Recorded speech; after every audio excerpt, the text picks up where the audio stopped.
Aman? Oke. Mbak Sarah apa kabar? Alhamdulillah baik, bahagia.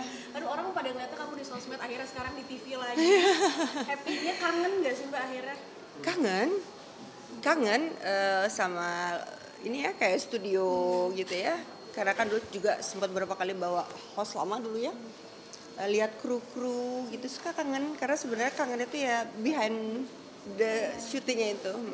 Tapi akhirnya sekarang di fashion banget nih kayak Mbak. Betul. Apa yang mungkin akhirnya memilih untuk kayak di sosmed aja deh, terus jadi desainer atau sebagainya, itu apa yang akhirnya memilih Mbak Sarah seperti itu? Terpaksa kayaknya ya. Karena keadaan kayaknya sih, karena keadaan kasus divorce dan segala macam. Terus gue harus ngapain ya gitu supaya Aisyah tetap tumbuh baik, jangan kayak gue gitu, kira-kira gitu ya. Pasti seorang ibu kan pengen anaknya lebih baik ya. Ya jadi ya itu fokus berusaha apa yang gue bisa lakukan yang terbaik pokoknya buat Aisyah.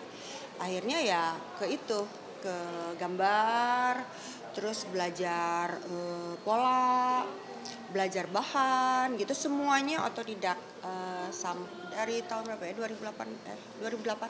Oh, tapi akhirnya memilih menjadi cuannya di sini nih Mbak, pernah kepikiran nggak akhirnya jadi otodidak terus sekarang jadi cuan mata pencaharian? Enggak pernah kepikiran. Udah aja sambil pokoknya kantor itu diusahakan ngantor itu Aisyah kelihatan depan mata. Jadi setiap dia berangkat ngeliat miminya, pulang sekolah dia ngeliat miminya. Jadi nggak pernah jauh dari Aisyah. Jadi tahu tumbuh kembangnya Aisyah karena kan kesempatan itu nggak akan terulang ya, namanya pertumbuhan anak gitu. Jadi pengen banget ngeliat perkembangan Aisyah tapi bisa kerja gitu. Jadinya nggak tahu ya bisa jadi kayak gini gitu loh, bisa orang suka ya sama desain gue gitu.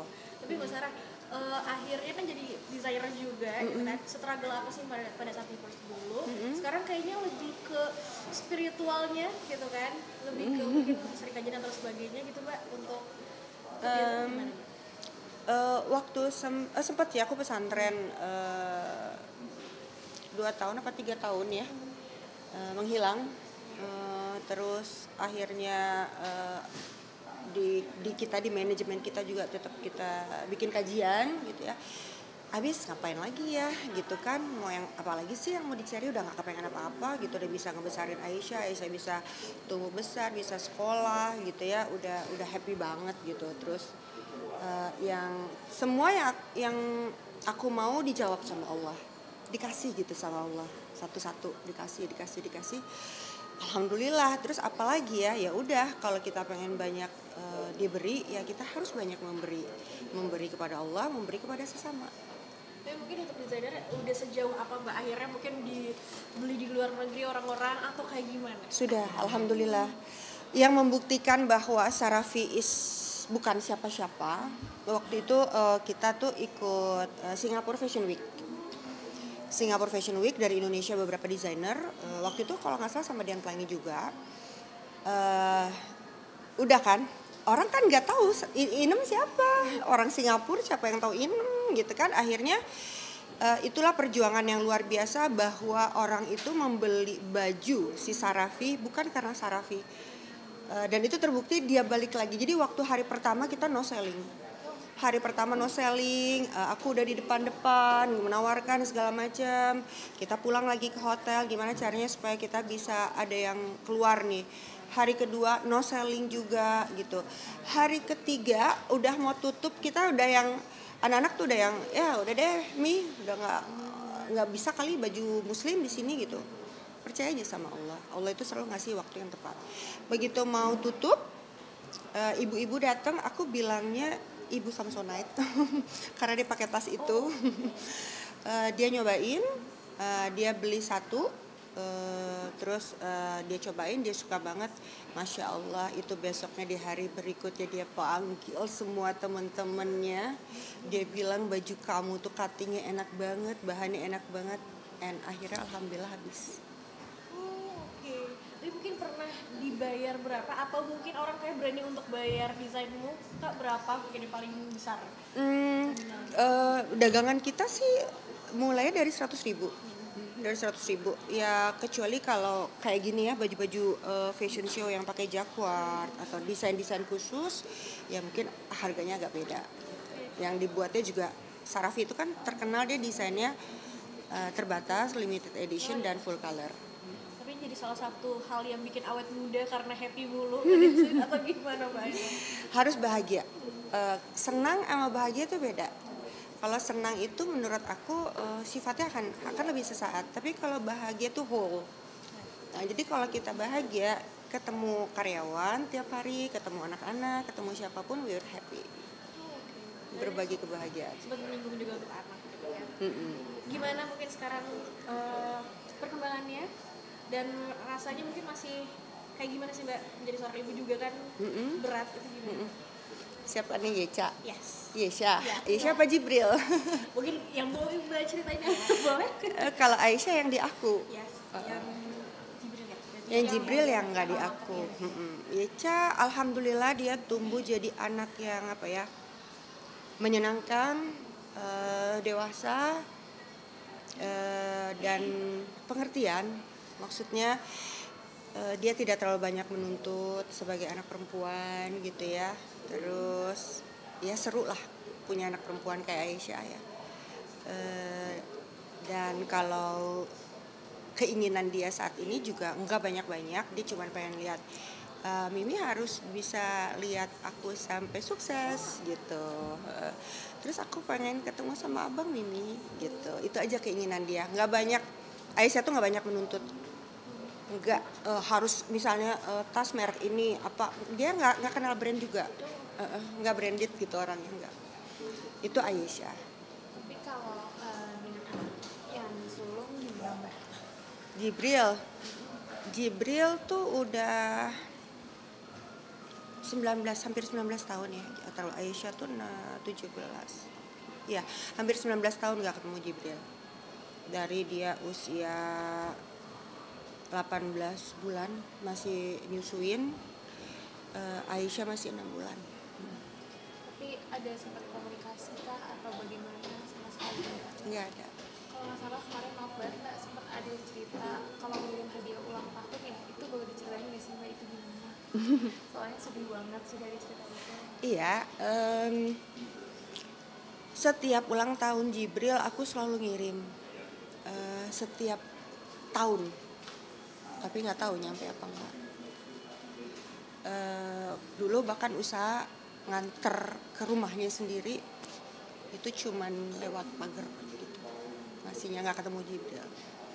Setiap lebaran juga ngirim buat Jibril, tapi nggak pernah tahu nyampe apa enggak. Dan aku nggak pernah tahu kira-kira di pikiran Jibril Miminya kayak apa ya gitu. Yang ada di pikiran dia kayak apa nggak pernah tahu juga. Tapi aku bilang sama Aisyah, kalau kamu ketemu sama Jibril, Mimi nggak ada pun, udah ya Yes, nggak usah ngebahas yang lalu-lalu, nggak penting Yes. Allah itu kasih kaki kita dua untuk maju ke depan, bukan untuk ke belakang. Jadi Aisyah juga nggak usah ngebahas kenapa sih gini, kenapa gini, nggak usah. Lihat aja ke depan, cari kedamaian, cari kebahagiaan, ngomong yang enak-enak. Iya Mi. Aisyah gitu. Kalau sama anak sendiri mau tahu nggak sih dia tuh nyari kabar soal Mbak kah atau kalau Mbak mau cari tahu soal kabar dia, perkembangan dia tuh gimana? Ke siapa? Ke siapa gitu maksudnya? Aisyah. Enggak. Oh Jibril. Nggak pernah tahu sayang. Benar-benar nggak tahu. Nggak pernah tahu Jibril di mana, medsosnya apa, kayak apa, kangen nggak ya sama aku? Nggak tahu, Tapi kalau nggak ada kabar. kalau dari Mbak sendiri setelah usia 9 tahun pertama tuh aku tahu dia kan cuma bayinya doang ya. Apa yang paling dikangenin gitu dari terakhir kali banget pasti memang dia doang. Lucu ya Jibril tuh. Apa ya, ketawanya terus suka ganggu Yeca gitu ya. Kayaknya itu deh, ketawanya deh kayaknya. Atau manggil Mimi gitu. Tapi kalau dikasih kesempatan berarti pengen banget ya ketemu sama dia. Pengen Mbak. Kalau ketemu pengen ngomong apa atau pengen sampaikan apa? Kayaknya udah nggak punya kata-kata ya sama Jibril. Kalau sekarang aku udah di taraf yang udah pasrah banget sama Allah, udah yang ya udah kalau memang Allah kasih kesempatan ketemu, aku pengen ketemu. Kalau enggak nggak apa-apa, yang penting Aisyah sama Jibril ketemu gitu. Tapi kalaupun misalnya ketemu ya sama Jibril ya, apa ya, paling pengen peluk ya, pengen peluk. Tapi melihat Aisyah juga sempat nggak sih mbak nyari ke sekolah atau kemanapun yang mungkin jejak terakhir pada saat itu? Nyari, tapi nggak bisa ketemu di sekolahnya di Bogor. Kita telepon ke gurunya, nggak boleh. Udah semua, sampai kayak kaseto, sampai iwapi, apa ya, semua udah. Dan akhirnya sejak nggak bisa itu, akhirnya aku memutuskan, oke, aku fokus ke Aisyah sampai sekarang.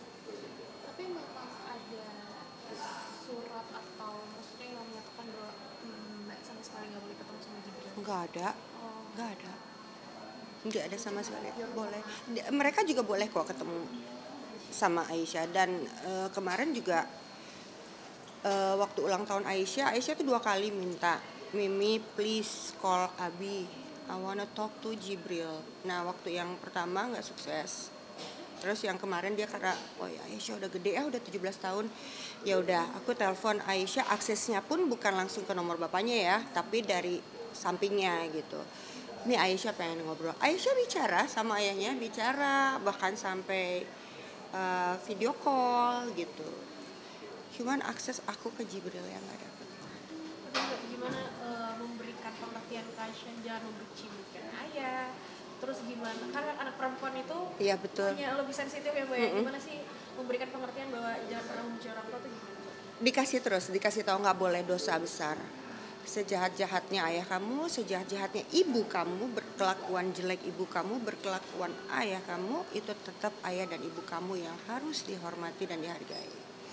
Itu terus dikasih masukan sama Aisyah. Aku perkenalkan semua keluarga-keluarga yang di sana, dari foto-foto dari Aisyah kecil, dari Aisyah 5 tahun. Dia itu menanyakan bahwa ayo divorce, itu umur 5 tahun. Ada nggak mungkin satu momen ngelihat ibunya ini se-struggle ini untuk kehidupannya sampai sebesar ini, dari buat desain dan sebagainya, ada nggak satu momen kayak kamu merasa kok anakku udah sebesar ini ya sampai dia harus tahu nih keadaan aku banting tulang kayak gitu, ada nggak momen kayak gitu? Kan aku curhatnya sama Aisyah terus ya. Jadi dia tahu banget miminya kayak apa gitu. Sampai terakhir kemarin aku lagi di studio, lagi persiapan live. Mimi, I wanna talk to you kemarin itu. Kenapa ya? Aku terharu deh tadi, dia bilang. Kenapa?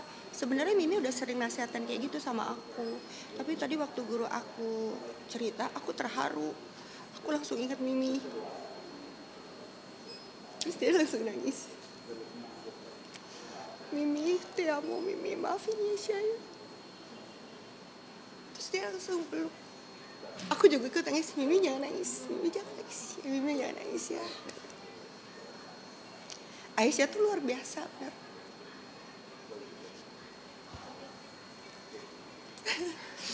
Kalau dari Aisyah sendiri kan pasti sudah besar, sudah baca banyak berita ya, menanggapi berita-berita yang dulu itu itu dia gimana?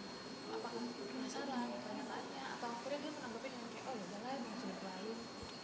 Kalau dari kecil memang aku selalu terus terang sama Aisyah, yang sebenarnya terjadi gini loh, yes.